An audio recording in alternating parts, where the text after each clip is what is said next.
রিল্যাক্সে যে বাড়ি গমন বা কোনো জায়গায় রিল্যাক্সে চলাচল করা, এটা যাতে সুষ্ঠুভাবে নিশ্চিত করতে পারে, এটাই চাওয়া।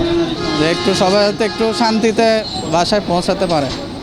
কারণ অনেক সময় দেখা যাচ্ছে যে এই ধরনের ঘটনাগুলো ঘটতেছে, আসলে সবাই একটা কিসের মধ্যে, মানে অনেক ভীতির মধ্যে যাচ্ছে। যে আসলে আমি তো অগ্রিম টিকিট কাটছি 2 দিন আগে, এই কারণে বাইরের কোনো কিছু তো বুঝতে পারতেছি না। আশা রাখি যে ভালো কিছু হবে বা ভালোভাবে পৌঁছাতে পারবো, এই আর কি। সবাইকে সেভে থাকতে হবে, যে যার জায়গা থেকে সেভে থাকতে হবে। আইন শৃঙ্খলা বাহিনী ওনাদের মতো যতটুকু পারতেছে করতেছে, কিন্তু আরেকটু জোরদার করতে হবে।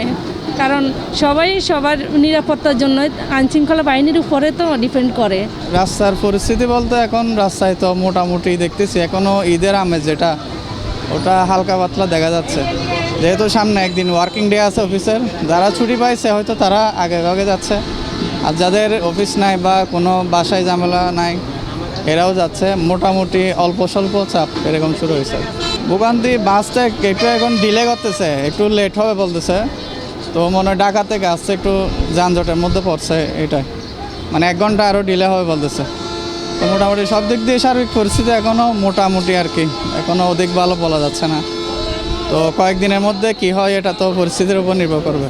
যা শুনতেছি লোকাল যেগুলো আছে ওগুলোতে বাড়ায় নিচ্ছে, আজকেই বাড়ায় নিচ্ছে। তো বিভিন্ন ডাকাতি ছিনতাই এই ধরনের, এরপরে বাসের আশেপাশ থেকে বেশি করে মানুষের এই মোবাইল মানিব্যাগ এই ধরনের এগুলো ছিনতাই হচ্ছে।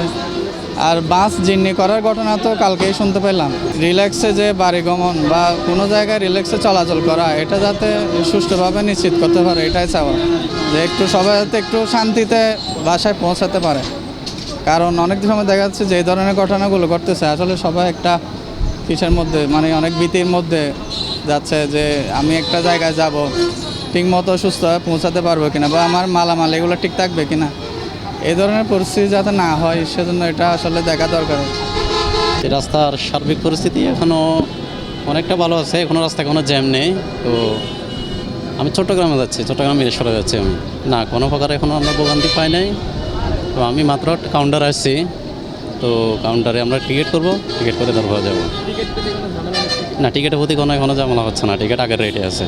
হচ্ছে চট্টগ্রামের যেটা চেয়ার কোস্ট হচ্ছে থেকে আপনার 1100 টাকা, স্লিপার কোস্ট হচ্ছে থেকে আপনার 1100 টাকা, চেয়ার কোস্ট যেটা আছে ওটা হচ্ছে থেকে আপনার, যেমন আমি শ্যামলিতে যাই, শ্যামলি 680 টাকা রাখে। অতিরিক্ত কোনো ভাড়া দেওয়া হয় না, অতিরিক্ত কোনো ওগুলা বিশেষ করে আপনার শ্যামলি বলেন, হানিফ বলেন, এগুলো আপনার অতিরিক্ত কোনো ভাড়া নেয় না।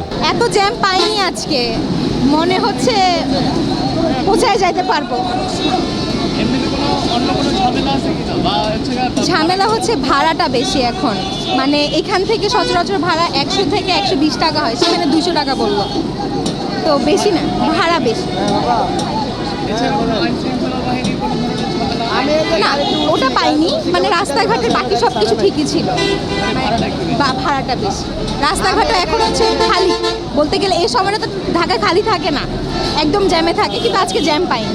আমরা মাননীয় জেলা প্রশাসক স্যারের নির্দেশনা অনুযায়ী আজকে সাইনবোর্ড এলাকায় এখানে যানজট নিরসনের অভিযান মোবাইল কোর্ট পরিচালনা হচ্ছে।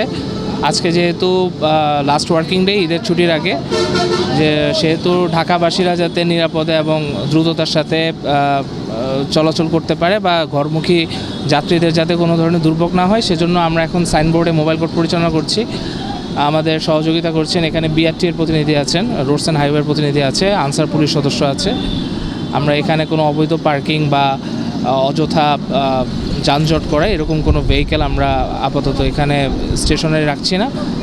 পাশাপাশি আমরা রং রোডে যদি কোনো যানবাহন পাচ্ছি সেগুলো আমরা নিরসন করছি।